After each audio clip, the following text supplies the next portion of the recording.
Hello, welcome to the Sri Ganesha IAS. So in this session agriculture के बारे में बात करने वाले हैं हम। तो ये एग्रीकल्चर का सेशन काफ़ी ज़्यादा इंपॉर्टेंट रहने वाला है, क्योंकि इसमें से किसी भी एग्जाम में, चाहे वो आपका यूपीपीएससी हो या यूपीएससी हो, और पिछले साल तो आपको पता है ना कि यूपीएससी में 15 क्वेश्चन आए थे वनली फ्रॉम द एग्रीकल्चर से।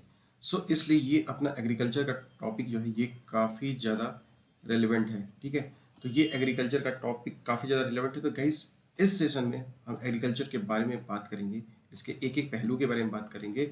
और ये जो सेशन है ये लगभग इसमें 3 से 4 लेक्चर होंगे। सो इस 3 से 4 में पूरा इंटायर एग्रीकल्चर का पार्ट जो मैं कोशिश यही रहेगी कि एग्रीकल्चर का जो पार्ट है उसको कंप्लीट कर दे। तो इसमें बात करते हैं, एग्रीकल्चर में बात करते हैं, तो ये आपका इसमें क्रॉप प्रोडक्शन के बारे में बात करते हैं। तो इसमें जब आता है कि फादर ऑफ एग्रो इकोनॉमी, तो एक है जिनका नाम है पेत्रो दे क्रेसेंजी, इनको कहते हैं फादर ऑफ एग्रोनॉमी। ये एग्रोनॉमी के फादर थे। ठीक है, ये याद रखना, पेत्रो दे क्रेसेंजी। याद रखना, थोड़ा नाम डिफिकल्ट है, but his name is Pietro de Crescenzi, और ये हैं एग्रोनॉमी के आपके फादर। उसके बाद से कवर क्रॉप्स क्या होता है, एक आता है कि जो एक क्रॉप की कैटेगरी है, तो इसका ये पहला फैक्ट था। दूसरा इसका फैक्ट है कवर क्रॉप्स। कवर क्रॉप्स ये होता है, जैसे सपोज करिए ये आपका पोटैटो हो गया। सपोज करो ये पोटैटो का एक प्लांट है, तो ये अपने साथ बहुत सारा सॉइल को जकड़ के रखता है ना। तो ये प्रोटेक्ट करता है लैंड फ्रॉम इरोजन से। तो ये आपका इरोजन से लैंड फॉर्म को प्रोटेक्ट करता है जब एक्सेसिव रेनफॉल आपका होता है। तो ठीक है, तो ये इसको कहते हैं कवर क्रॉप्स। और इस कवर क्रॉप्स में आते हैं आपको उड़द, पीनट्स और पाराग्रास, स्वीट पोटैटो। कौन सा पोटैटो? Sweet potato. आपने स्वीट पोटैटो देखा होगा, आई थिंक सो। तो ये स्वीट पोटैटो की बात हो रही है। उसके बाद से काउपी। थर्ड पॉइंट एक आता है, इसका नाम है कॉन्टर लाइंस। तो हम कॉन्टर लाइंस होता है, तो ये कॉन्टर क्रॉप्स होता है, तो कॉन्टर क्रॉप्स को कॉन्टर लाइंस में लगाते हैं। जैसे ये इस तरह से इसको लाइंस में लगाते हैं। तो इसका जो मेन इसका ऑब्जेक्टिव होता है कॉन्टर क्रॉप्स का लगाने का, उसका ये होता है कि लैंड और वाटर को कंजर्वेशन करना। तो लैंड और वाटर कंजर्वेशन की यहाँ पे बात की जाती है। तो कॉन्टर क्रॉप्स क्या होता है, तो जहाँ पे लैंड एंड वाटर का कंजर्वेशन होता है, तो वो आपका कॉन्टर क्रॉप से फायदेमंद होता है। उसके बाद एक आता है आपका कैश क्रॉप। तो कहीं सबको पता है कैश क्रॉप्स क्या होता है। कैश क्रॉप्स ये होता है कि आप डायरेक्टली जाओ, इसको मार्केट में रखो, आपको कैश बेस्ड है ना, इसका कमर्शियल बेस पे आपको तुरंत से आपको कैश मिल जाएगा, मतलब तुरंत से पैसे मिल जाएंगे आपको। वैसे पैसे तो सब में मिल जाता है, बट ये एक कमर्शियल स्केल पे लगाया जाता है इसको काफ़ी ज़्यादा। इस कैश क्रॉप्स में आपका आता है jute, T, cotton, coffee and rubber. तो ये आपके जूट, टी, कॉटन, कॉफ़ी और रबर होते हैं, जिनको कैश क्रॉप्स कहते हैं। इंडिया में जो आपका कुछ प्लांटेशन भी क्रॉप्स हैं, जैसे टी का भी प्लांटेशन करते हैं, कॉफ़ी का करते हैं, शुगर कैन का करते हैं। These are consider to be the plantation crops. उसके बाद से एक नया आजकल जुड़ गया है जिसको कहते हैं एनर्जी क्रॉप्स। तो ये एनर्जी क्रॉप्स क्या होता है, एक्चुअली में ये इस एनर्जी क्रॉप से इथेनॉल अल्कोहल निकालते हैं, और ये इथेनॉल अल्कोहल इसको फ्यूल में मिक्स करते हैं। ठीक है, जैसे एज फॉर एग्जांपल आपको मैं बता दूं, तो इथेनॉल में जो अल्कोहल मिलाते हैं, जैसे कि आपका आपने देखा होगा इथेनॉल ब्लेंडिंग प्रोग्राम ही एक चल रहा है।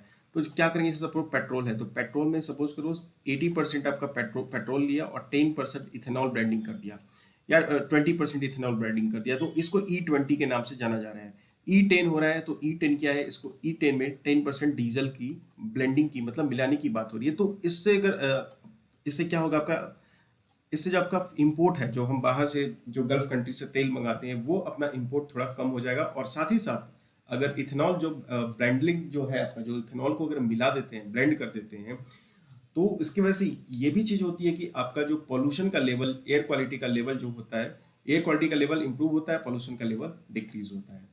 अब इन एनर्जी क्रॉप्स में जनरली हम क्या क्या यूज़ करते हैं, शुगर कैन हो गया, पोटैटो हो गया, मेज हो जाएगा, टैपिका हो जाएगा, जेटोरफा होगा। यहाँ मैंने सिर्फ क्रॉप्स की बात कर रही है। ठीक है, क्रॉप्स की हम बात कर रहे हैं। वैसे तो आपका एल्गी भी आता है इथेनॉल के लिए, लेकिन हमने यहाँ पे सिर्फ क्रॉप्स की बात कर रहे हैं, तो जिसमें आपका शुगर कैन, पोटैटो, मेज, टैपुका और जेटोरफा हो गया। अब बात करते हैं इंडिया के क्रॉपिंग सीजन। तो इंडिया के अपने एक क्रॉपिंग सीजन होते हैं। तो जनरली इंडिया में थ्री टाइप्स के क्रॉपिंग सीजन होते हैं। तो इसमें जो आपका जो पहला आता है, दैट इज उसका नाम है रबी क्रॉप्स। तो ये रबी क्रॉप्स क्या होता है गाइस, ठीक है, ये आपका जो रबी क्रॉप्स होता है, ये आपका इसको विंटर में लगाते हैं, अक्टूबर से दिसंबर मंथ में। ठीक है, इसको विंटर में लगाते हैं और हार्वेस्ट इसको अप्रैल से जून में करते हैं। और इसमें जो रेनफॉल की रिक्वायरमेंट होती है इस रबी क्रॉप्स में, तो वो आपका वेस्टर्न जो टेम्परेट साइक्लोन होता है, तो उसमें इसकी जो रिक्वायरमेंट है वो फुलफिल हो जाती है। अब इसमें देखते हैं तो इसमें क्या क्या मेजर क्रॉप्स हैं। इसमें आपका व्हीट हो जाता है यानी कि गेहूं, फिर बार्ले, फिर peas and gram. These are the major crops and also the mustard. तो mustard is the in the category of the oil seeds. तो ये आपका हो गया शुगर केन। तो याद रखिएगा शुगर केन में आपका ये हो गया। तो ये विंटर में अक्टूबर से दिसंबर में लगाते हैं, हार्वेस्ट करते हैं इसका अप्रैल से जून में। रेनफॉल चाहिए आपको इसका वेस्टर्न टेम्परेट साइक्लोन होता है, जैसे ठंड के टाइम में बारिश आती है ना, that is comes from the western temperate cyclone. Second आपका आता है जिसका नाम है खरीफ क्रॉप्स। तो खरीफ क्रॉप्स मतलब कि जो रेनी सीजन का जो क्रॉप्स होता है, तो ये इसको जून जुलाई मंथ में लगाते हैं और हार्वेस्ट इसका कब करते हैं? तो इसका हार्वेस्ट करते हैं सितंबर अक्टूबर में। जो मेजर आपके खरीफ क्रॉप्स हैं उसमें आता है आपका पैडी, मेज, ज्वार, कॉटन। ठीक है, पैडी, कॉटन, सोयाबीन, ग्राउंडनट। तो ये आपके मेजर क्रॉप्स आ जाते हैं। और वेस्ट बंगाल में, उड़ीसा में और वेस्ट बंगाल में और असम में, ये इन तीन जगहों पे पूरे ईयर क्रॉप्स लगाते हैं पैडी का। इसका नाम है अस, अमन और बोरी। तो ये याद रखिएगा, अस, अमन और बोरी। ये असम, उड़ीसा और वेस्ट बंगाल में इसको पूरे तीनों क्रॉप्स को 1 ईयर में लगाते हैं एज सीजन वाइज। अब आता है जो थर्ड आता है वो आपका आता है जायद क्रॉप्स। तो ये गैस जायद क्रॉप्स क्या है? जायद क्रॉप्स आपका है जो कि मार्च में इसको लगाते हैं। ठीक है, मार्च में सोन करते हैं और ये रबी और खरीफ के बीच में लगाते हैं। रबी और खरीफ के बीच में जो गैप मिलता है तो इसके बीच में लगाते हैं। जनरली इसमें लगाते क्या है, जैसे जो जिससे वाटरमेलन हो गया, खीरा हो गया, ककड़ी हो गया, है ना, ये लगाते हैं। और इस टाइम ना लू भी काफ़ी ज़्यादा चलती है, तो बॉडी को वाटर टाइप्स के क्रॉप्स काफ़ी मतलब बॉडी को जो है ना, जिसमें ज़्यादा ग्लूकोज मिले, तो वो टाइप हम लोग चीज़ खाते हैं ना, जैसे ककड़ी हो गया, वाटर मेलन हो गया, ये सब हम खाते हैं ताकि ज़्यादा से ज़्यादा हमारे जो ग्लूकोज की डेफिशिएंसी होती है, जो डिहाइड्रेशन है, उसको कंप्लीट कर दे। तो जायद क्रॉप्स का याद रखिएगा, ये मार्च में लगाते हैं। ठीक है, और ये बिटवीन द रबी एंड खरीफ में होता है और इसका हार्वेस्ट जून तक कर देते हैं ताकि जून में फिर खरीफ का मौसम शुरू हो जाता है। तो ये बात रखिएगा। तो ठीक है, ये तीन चीज हो गया आपका इंडिया का क्रॉपिंग सीजन। अब जो नेक्स्ट टॉपिक है वो हमारा है उसका राइस के बारे में हम बात करेंगे कि राइस क्या है ये भाई। तो राइस के बारे में हम देखेंगे कि राइस के खरीफ क्रॉप्स है। Rice is a kharif crops. इसके सीजन के बारे में बात करेंगे और इसका क्या क्या इसके लिए रिक्वायरमेंट चाहिए ये हम बात करेंगे। तो राइस की बात करते हैं तो राइस एक स्टेपल क्रॉप्स होता है जिसको खाने में मैक्सिमम यूज करते हैं। राइस के लिए रिक्वायर्ड टेम्परेचर चाहिए आपको 25 डिग्री सेल्सियस। रेनफॉल चाहिए 100 सेंटीमीटर के आसपास। अगर सपोज देयर किसी एरिया में रेनफॉल नहीं है तो वहां पे इरिगेशन करके भी करते हैं, बट आपको you need a rainfall of 100 centimetre. और इसको लगाते हैं आपके north and north eastern plains में, कोस्टल एरियाज में और डेल्टाइक रीजन में। ठीक है, और ये जो जिसको कहते हैं जो आपका राइस है, इसको ग्रामनी क्लैन से इसको लिया। ये राइस है आपका ग्रामनी क्लैन से आया है और इसका साइंटिफिक नाम है ओरिजिया स्टीवा। ठीक है, ओरिजिन इसका कहा है तो इसका साउथ ईस्ट एशिया में राइस का ओरिजिन है। और राइस में बात करते हैं तो राइस के कंपोनेंट के बारे में बात करते हैं तो इसमें 6 to 7% प्रोटीन मिलता है, 76% आपका कार्बोहाइड्रेट मिलता है। तो मैक्सिमम किसका इसमें वो होता है कंट्रीब्यूशन, तो वो होता है आपका कार्बोहाइड्रेट का। तो ये याद रखिएगा, मैक्सिमम इसमें क्या मिलता है जी, तो कार्बोहाइड्रेट जो कि कितना है 76%। 2.5% फैट मिलता है और मिनरल्स भी होते हैं। ठीक है, 1.1%। ठीक है, अगर बात करते हैं प्रोडक्शन के मामले में तो सबसे मैक्सिमम प्रोडक्शन इंडिया में कहाँ होता है, तो वेस्ट बंगाल में होता है, देन उत्तर प्रदेश में। तो वेस्ट बंगाल पहले स्थान पे, दूसरे पे यूपी, तीसरे पे पंजाब और चौथे पे तमिलनाडु। तो याद रखिएगा वेस्ट बंगाल प्रोडक्शन के मामले में, राइस प्रोडक्शन में सबसे ज्यादा है। अब और भी बात करते हैं कुछ राइस के बारे में। तो इसमें देखते हैं कि आपका ये जो फर्टिलाइजर होता है, तो फर्टिलाइजर का कंटेंट आपको कितना चाहिए। ठीक है, तो अगर फर्टिलाइजर्स की कंटेंट की बात करते हैं तो नाइट्रोजन आपको चाहिए 80 to 120 kg। और आपको ये पोटेशियम चाहिए तो एन, आपने सुना होगा ना, NPK करके ऐसे डालते हैं। ठीक है, तो नाइट्रोजन इसमें सबसे ज़्यादा चाहिए आपका, जो कि आपको 80 to 120 kg चाहिए। तो अगर ऐसे मान के चले तो 2:1:1 के रेशियो में बाकी सबको NPK को डालते हैं। तो इसमें आपका 80 kg चाहिए, 80 to 120 kg नाइट्रोजन, और आपका 40 to 50 kg चाहिए पोटेशियम, और फॉस्फोरस चाहिए आपको 40 to 60 kg पर हेक्टेयर के हिसाब से। ओके, उसके बाद से कुछ बायो फर्टिलाइजर्स हैं। ये तो आपका ये आपका इनऑर्गेनिक फर्टिलाइजर था। अब हम कुछ बायो फर्टिलाइजर्स की बात करते हैं जिसमें आपका एजोला और इंडिगो ग्रीन एल्गी का एज अ बायो फर्टिलाइजर्स के रूप में यूज किया जाता है। तो remember this name, azolla and Indigo green. तो एजोला एंड इंडिगो ग्रीन को बायो फर्टिलाइजर्स की तरह से यूज करते हैं। उसके बाद और कुछ बात करते हैं तो कुछ वीड्स होते हैं जो जनरली वीड्स मतलब खरपतवार जो कि धान के खेत में होते हैं। इसमें आपका नाम है प्रोपेनिल, और उसके बाद है बीटा चैलर, और उसके बाद है फ्लूक्लोरीन। तो ये याद रखिएगा, फ्लूक्लोरीन एक है, fluchloralin. These are the some weeds which are found in the crops of the rice. China ने पहली बार हाइब्रिड सीड लगाया था, हाई यील्ड वैरायटी सीड होता है 1970 में। और ये आपका एक याद रखिएगा, कुछ फैक्ट्स है। उसके बाद एक और फैक्ट है जिसका नाम है डेपॉग मेथड। तो डेपॉग मेथड को यूज करते हैं जापान और फिलीपींस में। उसमें इस तरह से सीड्स लगाते हैं कि 12 डेज में आपका प्लांट रेडी हो जाता है। ठीक है, तो ये आपका डेपॉग मेथड किससे जुड़ा हुआ है, तो ये राइस के कल्टीवेशन से, पैडी के कल्टीवेशन से जुड़ा हो गया है। और उसके बाद से पडिंग एक प्रोसेस होता है, इसको कहते हैं पडिंग। तो पडिंग को यूज किया जाता है to reduce the water leakage. तो वाटर लीकेज को रिड्यूस करने के लिए पडिंग का यूज किया जाता है। 2004 में यूएन ने international year of for rice को डिक्लेयर किया गया था। इंटरनेशनल ईयर फॉर राइस को डिक्लेयर किया था। अब बात करते हैं कुछ इंडिया से संबंधित चीजों को, जिसमें आपका एक और चीज है, इसका नाम है आपका जया। तो जया फर्स्ट वैरायटी है पैडी का जो डेवलप किया था इंडिया ने। डायरेक्टर ऑफ एग्रीकल्चर है, उसने एक डेवलप किया था जिसका नाम है जया। और भी अदर कुछ हैं जिसका नाम है राइस के वैरायटीज का जो हमने डेवलप किया है, उसका नाम है साकेत, गोविंद, केसरी, रत्ना, जया। यार रत्ना याद रखना, कहीं आम से कंफ्यूज मत होना, ठीक है। पूसा थिरथिठी, अब ये पूसा मतलब हर जगह मिलेगा। पूसा जो है ना, आपको हर जगह मिलेगा। पूसा आपको वीट में भी मिलेगा, पूसा हर जगह मिलेगा। तो पूसा 33 है। उसके वजह से लुआनसरी, जमुना, करुणा, ठीक है। और उसके वजह से कांची, तो ये कांची नाम है, ठीक है। तो ये याद रखना क्या है भाई, ये कांची है आपका। उसके बाद से आपका है जगन्नाथ, कृष्णा, हंसा, सुगंधा। ये सुगंधा नाम याद रखिएगा, सुगंधा है आपका। उसके बाद से एक है शुष्क सम्राट। तो ये शुष्क सम्राट जो है ये ड्राउट रेजिस्टेंट है। मतलब जहां पे ड्राउट, मतलब इसको कम पानी चाहिए, तो ड्राउट रेजिस्टेंट क्रॉप है ये पैडी का, जो कि जनरली वेस्टर्न यूपी, बिहार और छत्तीसगढ़ में इसको लगाते हैं। तो शुष्क सम्राट याद रखिएगा भाई, शुष्क सम्राट। उसके बाद से एक होता है कोशार राइस। तो कोसार राइस को डेवलप किया गया है फॉर हाई एल्टीट्यूड एरिया के लिए, लाइक जेएनके हो गया आपका। तो कोसार राइस भी एक बहुत इंपॉर्टेंट नेम हो गया, दैट इज द डेवलप किया गया है for high altitude area, example JNK. उसके बाद एक है पूसा 1509, ये न्यू वैरायटी है पैडी का, ठीक है। ये न्यू वैरायटी है आपका पैडी का। उसके बाद से एक और है पूसा 1121 जो कि रजिस्ट करता है गोट टाइप की एक डिजीज होती है राइस को, तो उसको रजिस्ट करता है पूसा 1121। फरवरी 5 2016 को बासमती राइस को जीआई टैग मिला था। ये जीआई टैग के ऑफिस का है, तो चेन्नई में है। तो याद रखिएगा फरवरी 5 2016 को बासमती राइस को जीआई टैग आपका मिला था भाई।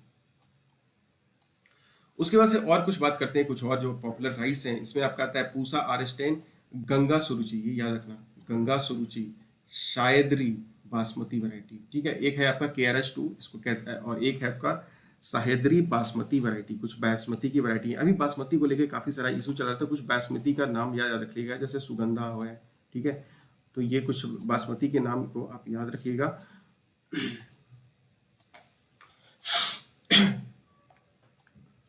सॉरी। उसके बाद ही आता है आपका, उसका नाम है महाधान। तो महाधान को सुपर राइस भी करते हैं, सुपर राइस भी कहते हैं। और ये एस खुस 1989 में इन्होंने उसको लगाया था। ये international institute rice research Philippines based है ये। तो यहीं पे जो एस खुस हैं, जो 1989 के में जो इंडियन बेस्ड एक एग्रीकल्चरिस्ट थे, उन्होंने साइंटिस्ट थे, इन्होंने इंटरनेशनल इंस्टीट्यूट राइस रिसर्च, ये याद रखिएगा फिलीपींस में है ये। और एक बनारसी में भी एक ब्रांच खोला गया है international institute of rice research का, ठीक है। तो ये भी एक याद रखिएगा। तो महाधान है आपका सुपर राइस। उसके बाद से एक है लूनीश्री, ये एक हाई यील्ड वैरायटी ये राइस है जो कि सेंट्रल पैडी रिसर्च, ये कटक ने इसको लगाया था। अब लेटेस्ट कुछ बात करते हैं जो कि काफी लेटेस्ट हैं अभी जो हैं। उसमें आपका है धनश्री, शाह शरांग, गौरी, श्वेता, भूदेव, वरहा, ठीक है। भूदेव वर्षा, ठीक है। तो याद रखिएगा भूदेव वर्षा है अभी। एक है उसके बाद से पंता धन 15। उसके बाद से चिंगम, एक है पादी। तो ये याद रखिएगा, ये कुछ इसके वैरायटीज हैं। इसमें आपका क्या है, इसमें आपका है धनसी, ठीक है। उसके बाद से आपके RH204 दंगी, बार बार इसको मतलब देख लीजिएगा तो आपको याद हो जाएगा। गौरी है, श्वेता है, भूदेव है, वर्षा है, पंता धन 15 है, चिंगम है, पैडी है। अब एक DR45 है जो कि हाईली जिंकेटेड होता है, जिसमें जिंक की मात्रा काफी ज्यादा होती है। तो जिसके अंदर जिंक की डेफिशिएंसी हो तो वो DRR45 जो कि हाईली जिंकेटेड का सेवन कर सकता है, कंजम्पशन कर सकता है। बल्कि एक है गोल्डन राइस जो कि विटामिन ए में काफी रिच होता है, तो ये भी जानने वाली बात है। तो गोल्डन राइस आपका विटामिन ए में रिच होता है।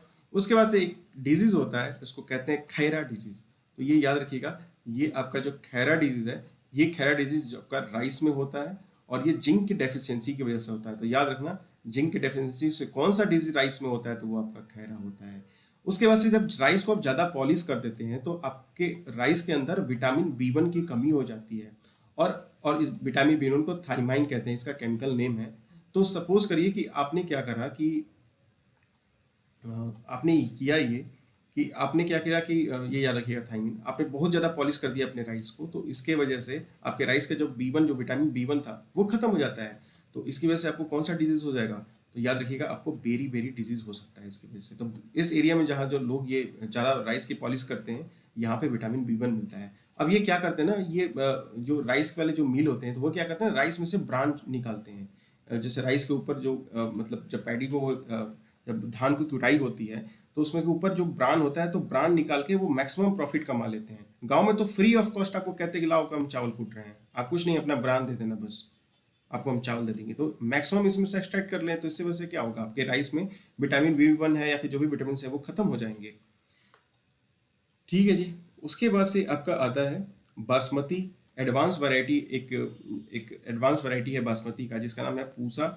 आपका ये याद रखिएगा, पूसा 1460 1401, इसको सुगंध भी कहते हैं। तो वर्ल्ड का फर्स्ट सुपर फाइन ग्रेन आपका है पूसा 1460। ये फर्स्ट बायोटिक राइस भी है। ठीक है, ये फर्स्ट आपका बायोटिक राइस भी है।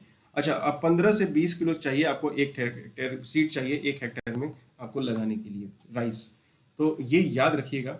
वीडियो कैसा लगा प्लीज़ बताइएगा एक बार। ठीक है, ज़्यादा से ज़्यादा लाइक एंड सब्सक्राइब करेगा।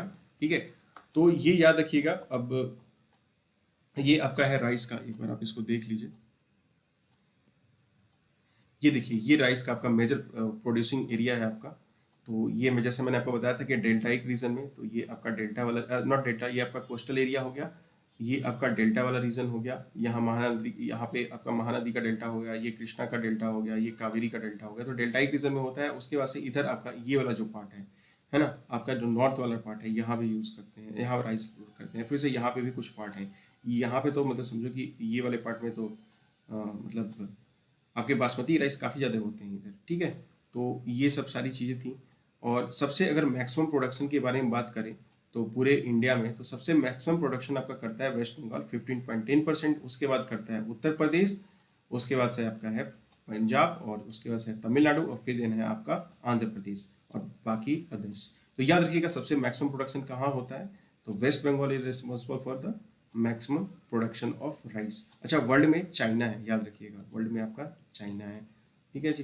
तो गाइज, वीडियो कैसा लगा प्लीज़ कमेंट करके बताइएगा, लाइक एंड शेयर जरूर करिएगा, और चैनल को सब्सक्राइब जरूर करिएगा।